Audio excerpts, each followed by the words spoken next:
A todos os irmãos em Cristo, a paz do Senhor. Professores, professoras, a todos que nos acompanham pelo canal da EBD. Nós estamos aqui para falarmos e discutirmos mais uma lição. Hoje, para debatermos a lição de número 4. É importante que você tenha em mão a revista que nós estamos discutindo, também a sua Bíblia. E não se esquecer de que nós precisamos, nesse trimestre, continuarmos orando. Nós vamos falar sobre oração na lição de número 5, mas hoje, na lição de número 4, nós vamos falar sobre perseverando na fé. Eu quero, como sempre, iniciar mandando um grande abraço às pessoas que compartilham a lição, que deixam like, que mandam mensagem, que mandam e-mail pedindo o copia e cole e que sempre será anexado abaixo da nossa lição, dentro do nosso canal no YouTube, dentro do nosso portal. Eu quero mandar um abraço para Jones Azevedo de Araújo, também ao Jonathan Afonso, ao Oswaldo José de Assis e ao Gelson 12, como está especificado aqui, e minha amiga Luciene Vaz. Grande beijo do coração. Como é bom ter vocês no nosso canal. Você que não se inscreveu, se inscreva. Assim que você se inscreve, quando nós postamos as lições, aparece para você, você ativa o sininho, aparece que a lição foi postada. E você tem em mãos um conteúdo muito bom para que você possa continuar o seu projeto, continuar o seu trabalho na Escola Bíblica Dominical. Nós somos da EBP, a Escola Bíblica de Professores em Foco, aqui da ABTO, Assembleia de Deus Ministério de Teoflotone, Minas Gerais, capital mundial das pedras preciosas. Eu quero iniciar falando sobre a importância de lermos aqui a leitura bíblica em classe, e em específico dessa lição de número 4, está em Lucas 18, do versículo 1 até o versículo 8. Então é importante você ler para você entender e você ter uma base, sempre que me falo que tem um norte para você falar dentro da sala de aula. Querido, é importante você estar como professor antenado em tudo que vai acontecer. E quando você perder um pouco do foco da aula, é importante você ter leitura bíblica em classe para que você cite algumas passagens da leitura bíblica em classe e volte novamente dentro da lição, dentro do tópico onde você parou. Isso é de extrema importância. Se você puder imprimir o copia e cole, é bom você levar para a sala de aula, porque você tem uma base do que você vai falar. Você coloca o aluno para ler e depois você vai dentro daquele contexto. Enquanto está lendo, você está estudando o que você vai falar. Você vai puxar o que você vai falar e dentro desse contexto você tem uma sequência para dar aula, ok? Hoje a lição de número 4 fala sobre perseverando na fé. O textual diz: e Deus não fará justiça aos seus escolhidos. E Deus não fará justiça aos seus escolhidos que clamam a Ele dia e noite, ainda que tardio para com eles. Lucas 18, 7. A verdade prática diz: quanto mais perseverarmos na fé, melhor entenderemos a vontade de Deus. A introdução dessa lição de número 4, ele vai dizer que a perseverança na fé é uma das exortações bíblicas mais urgentes. E dentro dessa introdução, eu queria que você entendesse que essa aula de número 4 ela nos propõe algo que é extremamente difícil nesses últimos dias da igreja na terra. O que é extremamente difícil, professor Elias? Dentro aqui da igreja, dentro do âmbito familiar, dentro do âmbito aqui, por que não dizer, pastoral, professor, diácono e por aí vai. Querido, é exatamente o viver em oração, a persistência aqui em estar vigilante nessa atitude que é essencial a todos quantos se dizem servos do Senhor. Aqui eu não vou rotular só professor, só pastor, não vou rotular que só superintendente, não. São todos que se dizem servos de Deus. Todos que são convertidos precisam andar em constante oração e perseverança. Parece que nesses últimos dias o tempo nos tirou aqui o que tínhamos sobrando quando nós falamos sobre oração. O que tínhamos sobrando em nossa vida, aquele tempinho que nós tínhamos, aquele tempinho que nós parávamos tudo para orar, acabou. A oração agora restou o resto, o que sobrou que foi o resto dos restos durante o dia que foi difícil, durante o dia que foi sofrido, durante o dia que teve um cansaço, uma perseguição. E isto, querido, é apenas o início do que nós vamos falar. É interessante que o que resta para a oração é apenas aqueles poucos minutos para falar obrigado. Aqueles poucos minutos, ou então nem para falar com Deus, apenas para refletir aqui no pensamento e deitar na cama e se esquecer, querer que o outro dia chegue logo, porque está cheio de tarefas, está cheio de problemas. Você cai na cama como se ela fosse te sustentar durante aquelas poucas horas de sono, que alguns dormem 6, outros dormem 5, outros dormem 4. É isso que nós precisamos colocar para a nossa sala de aula. A pergunta nesse início aos alunos será exatamente aqui: quanto tempo você tem de diálogo com o Pai Celestial? Você vai notar que as pessoas, quando nós falamos de oração, elas começam a se encolher, parece que vai sumir dentro do banco da igreja. Por quê? Porque não há um tempo específico retirado dentro do nosso dia para falar com o Senhor. E isso vai ser o início da introdução. No tópico número 1, e o tópico número 1 ele vai abordar aqui, interpretando a parábola do juízo iníquo. Você vai falar aqui, por que essa parábola, você vai fazer uma pergunta nesse início.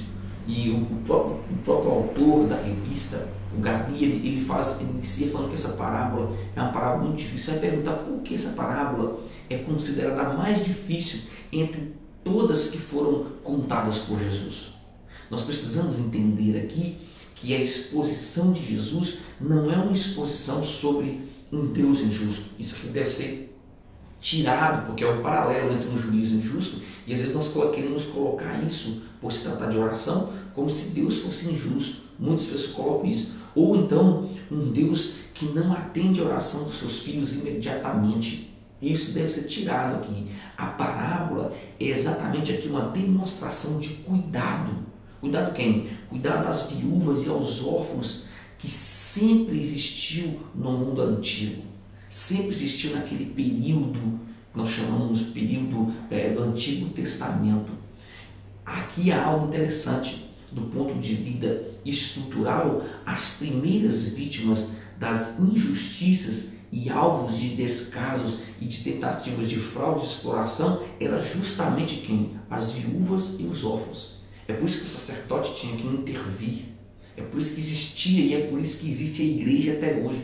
Desde o Antigo Testamento, Deus aparece intervindo em defesa de grupos que sofrem aqui as injustiças sociais, ou seja, a injustiça na estrutura estrutural. A viúva da parábola de Lucas 18, do versículo 1 a 8, que nós estamos estudando aqui, ela chama a nossa atenção pela sua persistência aqui na luta pelos seus direitos. Ela se fundamenta onde há o fundamento dessa mulher? Ela se fundamenta no direito divino. Então a atitude dessa mulher é do começo ao fim destacada como referência aqui de quem se deve aprender algo para a nossa carreira, algo para a nossa vida, algo para a nossa sala, algo para o nosso trabalho.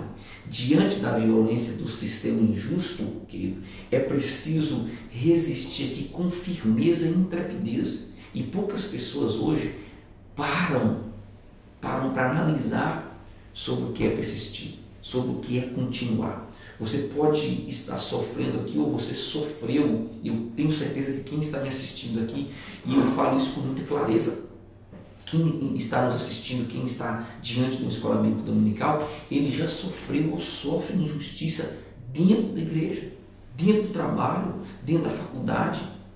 Eu queria só te lembrar, e queria que você não se esquecesse que além do seu aprendizado dentro dessa injustiça, existe um Deus que faz justiça a todos quanto o chama de Senhor. Há um texto bom para esse embasamento aqui, de Hebreus 6, o versículo número 10, que diz exatamente aqui: porque Deus não é injusto para ficar esquecido do vosso trabalho e do amor que evidenciastes para com o seu nome, pois servistes e ainda serves aos santos. Então você que serve ao Senhor, fica tranquilo, não se desespera. Querido, Ele é fiel. O tópico de número 2, da nossa revista do item 1, eu estou acompanhando em PDF minha revista aqui, ele vai falar sobre o juiz. E o tópico número 3, ele vai falar sobre a viúva. Mas no tópico número 2, você precisa entender que quando nós falamos sobre o juiz, é necessário um pensamento aqui um pouco sobre o costume de Israel naquele período. Havia diversos magistrados, e é interessante que quando nós falamos de magistrado, nós precisamos entender que havia diversos juízes naquele tempo, assim como existe hoje. Porém, Israel tanto tinha juízes hebreus como tinha juízes gentios. O próprio Flávio José vai falar sobre isso na história dos hebreus. Pressupõe-se aqui que esse juiz era gentio, pois a sentença deveria vir no mínimo de 3 magistrados. Mas é interessante que a lei mandava que 3 magistrados analisassem o caso, mas nesse caso aqui foi somente um juiz que deferiu a sentença, o que era muito comum em lugares pequenos, ou seja, em lugares menores. Segundo Yvonne Richt, e eu acho muito interessante a posição desse teólogo, a situação da vida e o atuar dessa viúva não é aqui um caso isolado na antiguidade. Com o seu exemplo aqui, e com esse exemplo dessa viúva, a parábola condensa a experiência de muitas viúvas, as quais, conforme a tradição veterotestamentária, tantas vezes está exposto à injustiça e foi exposto à injustiça, a não realização aqui dos seus direitos, existem diversos outros casos. Isso aqui é interessante. A parábola de Jesus assume positivamente aqui a experiência dessa viúva que luta por seus direitos. Então, quando Jesus conta essa parábola, ele estava contando algo que tinha acontecido e que acontecia dentro do costume de Israel. É por isso que as pessoas estavam acostumadas a viver essa sequência. E Jesus conta algo que estava no cotidiano daquelas pessoas. É interessante que ela conquista. Então a parábola de Jesus assume positivamente aqui a experiência de uma viúva que luta pelo seu direito e conquista o que ela queria. Com isso, a parábola quer estimular e animar as pessoas crentes à oração ativa e contínua em meio ao sofrimento da vida. É isso que a parábola traz. Nos anima a continuar um processo de oração, que muitos pararam no caminho. Tópico de número 3, nós vamos falar sobre a viúva. E nesse tópico eu acho interessante que você deve abrir um texto de Gênesis 38, versículo 14, e entender que a história de Gênesis 38, versículo 14, nos traz a história de uma mulher por nome de Tamar, que ficou viúva, mas se aproveitou e muitas pessoas não gostam de falar disso. Na realidade, ela se aproveitou aqui de uma situação para tirar suas vestes de viuvez aqui, as suas vestes de viúva, porque as viúvas naquele dia tinham as vestes de viúva e assumia aqui um posto de uma mulher desonrada. E aqui é interessante. Essa situação nos mostra o quanto a mulher aqui não tinha valor nesse período. As roupas denunciavam quem realmente era a mulher na sociedade. Muitas mulheres, por não terem filhos nesse período, não estou falando só de mulheres velhas, que não, quando você fala de viúva, você pensa em mulher velha, não. Muitas mulheres, por não terem filhos aqui, elas ficavam viúvas, e também por não terem aqui na sociedade um irmão para dar sustentabilidade, ou seja, continuar o processo do nome da família. Era lei, elas tinham que continuar viúva. E muitas delas, por não ter cunhado aqui, ficavam dentro desse processo, aguardando. E não tinha ninguém que assumia para suscitar o nome aqui do esposo que foi morto. Muitos homens foram mortos nas batalhas. E isso deve ser destacado. O nome da família era perdido. Algo interessante aqui, que nós devemos refletir, que muitos ficavam numa situação de extrema pobreza. Olha no caso de Noemi, lembram disso? E Orfa, se não me falha a memória. É isso que deve ser falado. Elas ficavam em extrema pobreza, algumas eram vendidas para o pagamento da dívida e outras elas se tornavam prostitutas para continuar tendo alimento. Era um escasso na sociedade, por isso que Jesus fala nessa parábola. Ele, dentro desse tópico número 1, ele vai até o tópico número 4. E o tópico número 4 fala sobre o caso e a perseverança. Querido, aborrecer e importunar deve ser colocado em destaque. E essa foi a estratégia de luta dessa mulher no tópico número 4. Ela vinha todos os dias diante do juiz e importunava e aborrecia. O termo grego que aparece 18 vezes aqui no Novo Testamento é hipopiatzen, e eu acho interessante essa palavra. Hipopiatzen significa uma bofetada nos olhos que deixa com uma característica roxa, que denuncia em público a agressão sofrida.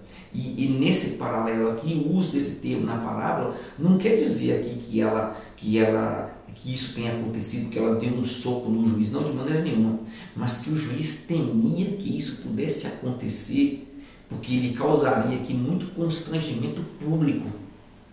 Nesse termo nós devemos pensar nisso. Ele era lei, mas era comum as mulheres, por estarem perdidas e não receberem a propriedade, por serem injustiçadas, partirem para a agressão.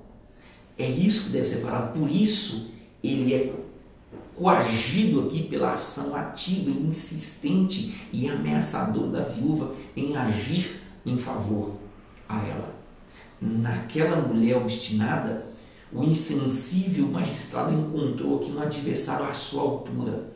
A mulher viúva aqui é tomada como um exemplo de oração que agrada a Deus. Persistir. Não é dar soco em Deus, não, de maneira nenhuma.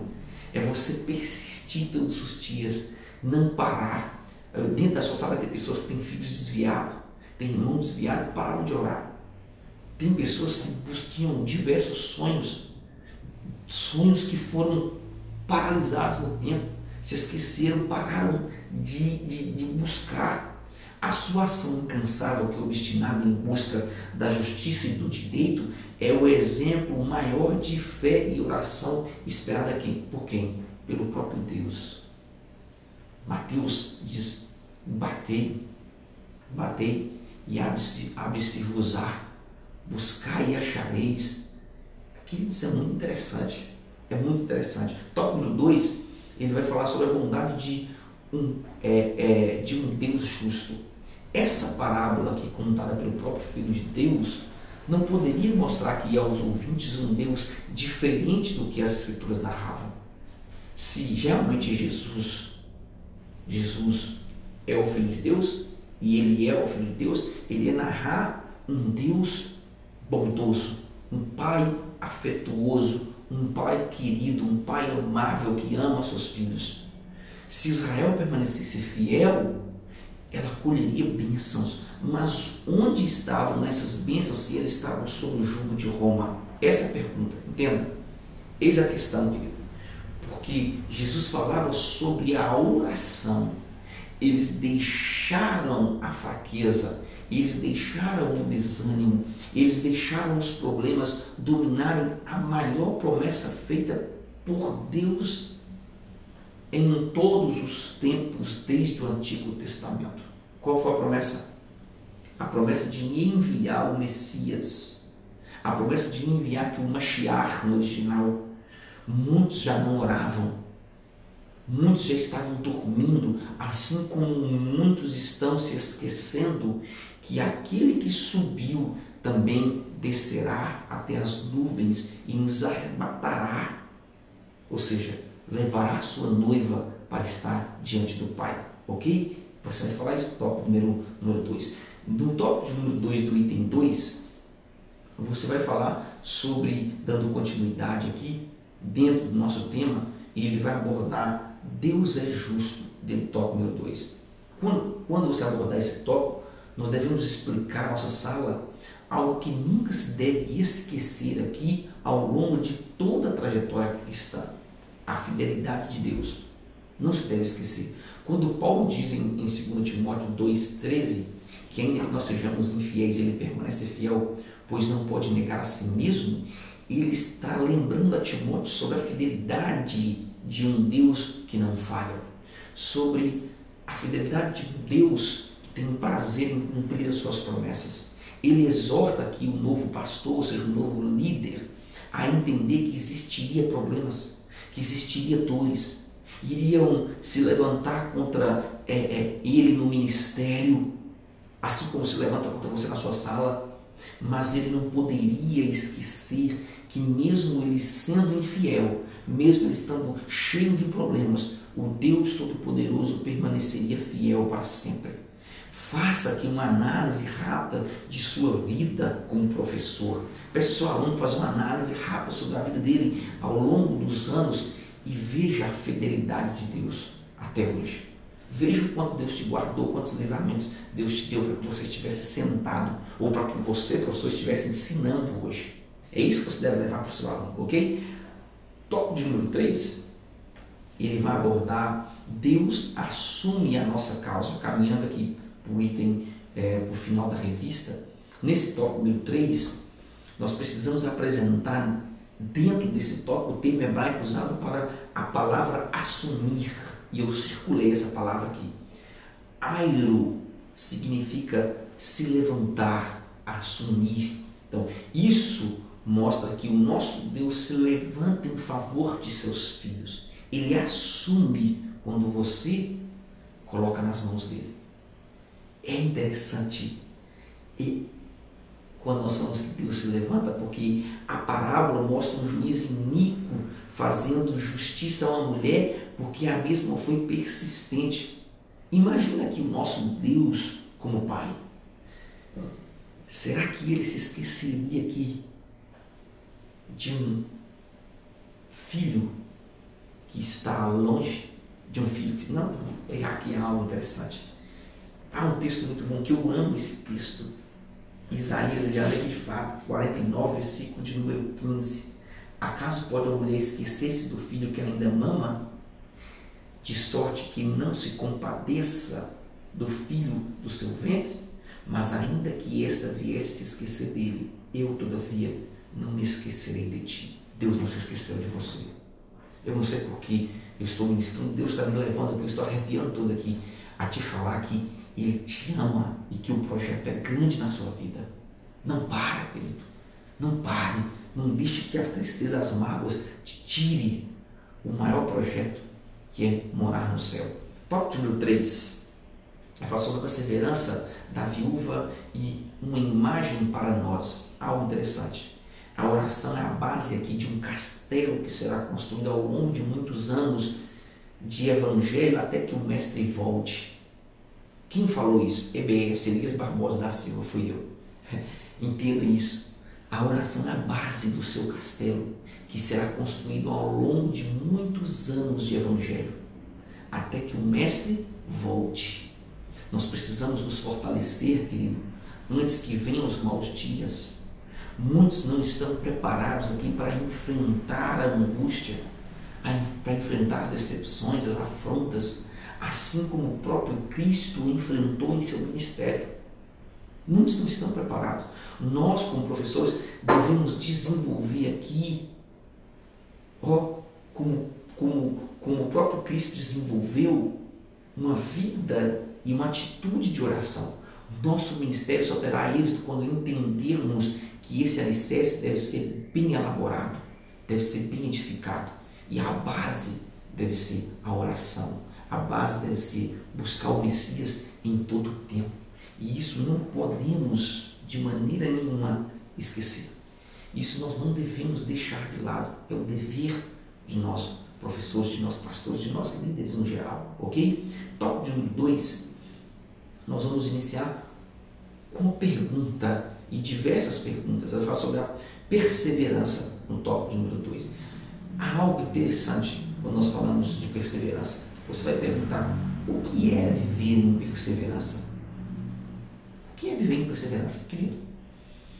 O exemplo por Jesus nessa parábola nos convida a viver uma fé não fatalista, não conformista, mas uma fé e oração ativa, oração combativa e persistente, comprometida e implicada aqui com a luta pelos direitos das pessoas mais excluídas. Você já notou que nos últimos dias nós só temos pensado em nós mesmos? Perseverança é enxergar o reino de justiça a todos. não somente a você. A igreja atual não pode aqui aplicar a justiça somente quando é necessária em seu favor. Não. A igreja atual deve aplicar a justiça a todos quantos são chamados criaturas de Deus. Eu estou falando como igreja. É isso que você deve entender. A perseverança é necessário à igreja nos últimos dias. Por quê? Porque a Bíblia nos diz que serão dias difíceis. É por isso que nós devemos perseverar até o fim. É o nosso dever como cristão. É o nosso dever como cristão cumprir o papel de igreja, perseverar com o povo que não conhece, perseverar com o Evangelho. Ok? Isso deve ser falado nesse tópico número 2. O último tópico, ele vai abordar um tema que não deve faltar, ele vai falar sobre fé. E dentro desse tópico, a parábola ela vai encerrar com uma pergunta muito polêmica. Qual a pergunta? A pergunta do próprio Filho de Deus diz: quando o Filho do Homem vier, encontrará fé na terra? Querido, olha essa pergunta. Quando o Filho do Homem vier, encontrará fé na terra?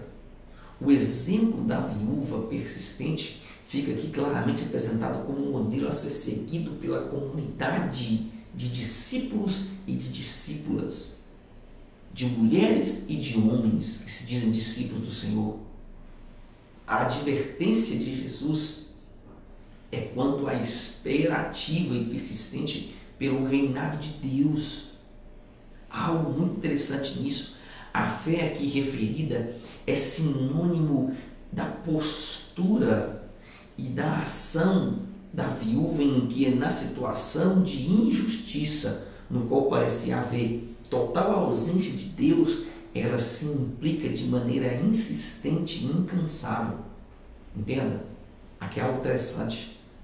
Manter a fé significa não desanimar, não desistir e perseverar em busca incessante da realização da ação salvadora aqui e libertadora de quem? De Deus.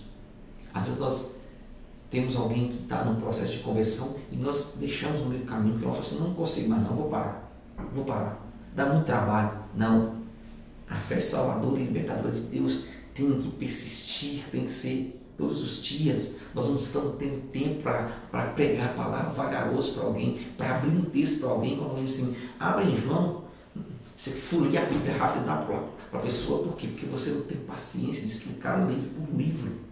Nós temos que nos comprometer aqui com o projeto de quem? Com o projeto de Deus de justiça, principalmente para os grupos mais excluídos e oprimidos, para que Ele, o justo juiz, dirija a sua misericórdia, seu amor, isso é, dirija a sua graça, assim como foi dirigido em nós. Então você precisa um pouco mais de tempo, um pouco mais de paciência, abrir mais o seu entendimento.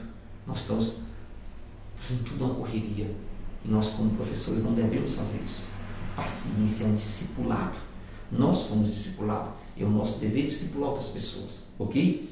Espero que essa aula seja de proveito na sua vida, como as demais aulas. E que Deus te abençoe e te guarde em mais um projeto de Deus, que é a Escola Bíblica Dominical. Eu rimo Shalom e até a próxima aula.